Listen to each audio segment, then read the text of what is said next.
Süreç içerisinde zulmeden, süreç içerisinde haksızlık yapan, süreç içerisinde adaleti gözetmeyen yapılar, kurumlar, devlet. Bilgi almak isteyenler de olabilir. Bunun yanı sıra da bizim sosyal medya hesaplarımızdan da takip edilebiliriz. Sosyal medya hesaplarımız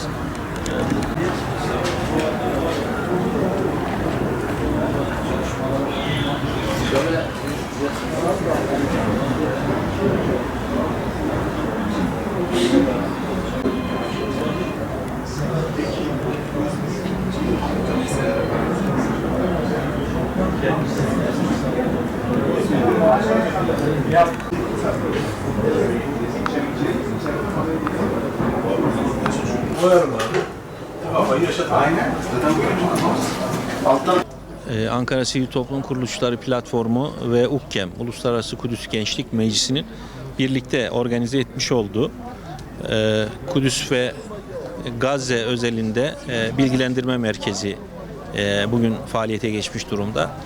Takdir edersiniz ki kamuoyunda çok farklı bilgiler dolaşıyor ve bu bilgilerin bir bölümü kirli bilgi, dezenformasyona uğramış bilgi ve bu maalesef herkesi rahatsız ediyor, herkese zarar veriyor.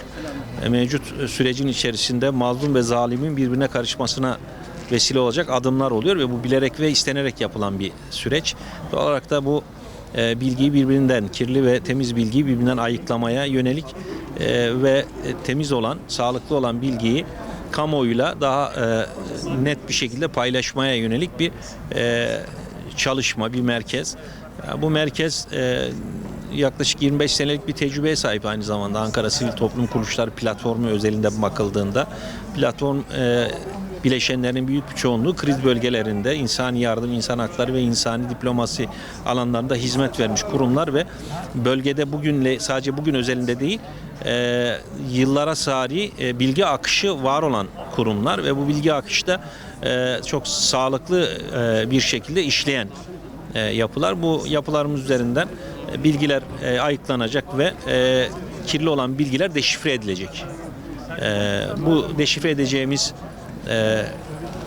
platformsa Twitter hesabımız. Twitter hesabımızdan ASTP ANK Twitter hesabımızdan Allah nasip ederse bu kirli bilgileri mevcut kamuoyuyla paylaşacağız ve bunun doğru olan bölümünü de onlarla ilişkilendirmiş olacağız. Allah nasip ederse. Onun haricinde genel bilgilerle ilgili burada sunumlarımız olacak. Ancak Twitter hesabımızı sadece kirli bilginin ayıklanmasına yönelik çalışmalarda kullanacağız. Bununla ilgili de kamuoyunun bize özellikle bu konuda ulaşan bilgilerle ilgili bizim kurumumuza özelden bir sunumda bulunur, bir bilgi akışı sağlarlarsa biz bütün bilgileri yerinden, merkezinden sağlıklı bir şekilde alıp onlara tekrar dönebilme imkanımız var. Bu bilgileri biz bölgede işte bugünkü ölçüde Hamas'ın direndiği Gazze şeridinden ve Batı Şeria'da bulunan sivil toplum kuruluşlarımızın çalışmış olduğu, insani yardım ve insan hakları eksenini çalışmış olduğu kurumlar, bölgede bulunan basın yayın kuruluşlarıyla direkt temasla bu sağlıklı bilgiye ulaşmamız mümkün.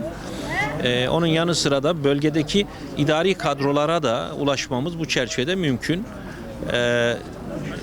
Ancak bir takım karartmalar söz konusu, bir takım kısıtlamalar söz konusu. Buna rağmen iletişim kanallarını diri tutmak için gayret sarf ediyoruz. Her halükarda bölgeye öyle ya da böyle farklı kanallarla ulaşabiliyoruz ve o bilgileri check edip neticesini kamuoyuyla paylaşabilecek pozisyondayız. Bütün bilgileri aktarmak niyetinde değiliz. Sadece kirli bilgi, yani dezenformasyona uğramış bilgiyi deşifre etmek ve onun doğrusunu kamuoyuyla paylaşmaya yönelik bir çalışma olacak bu. Temel amacımız bu direnişin, yani mevcut sürecin içerisinde hemen yan tarafımızdaki panoda da görüldüğü gibi işgal bitsin, huzur gelsin temel sloganıyla süreci başlattık. Yani bu süreç işgal bitmeden huzura ulaşmak mümkün değil ama en azından kriz döneminde bu bilgi akışını sağlıklı bir şekilde yapmak için kararlıyız.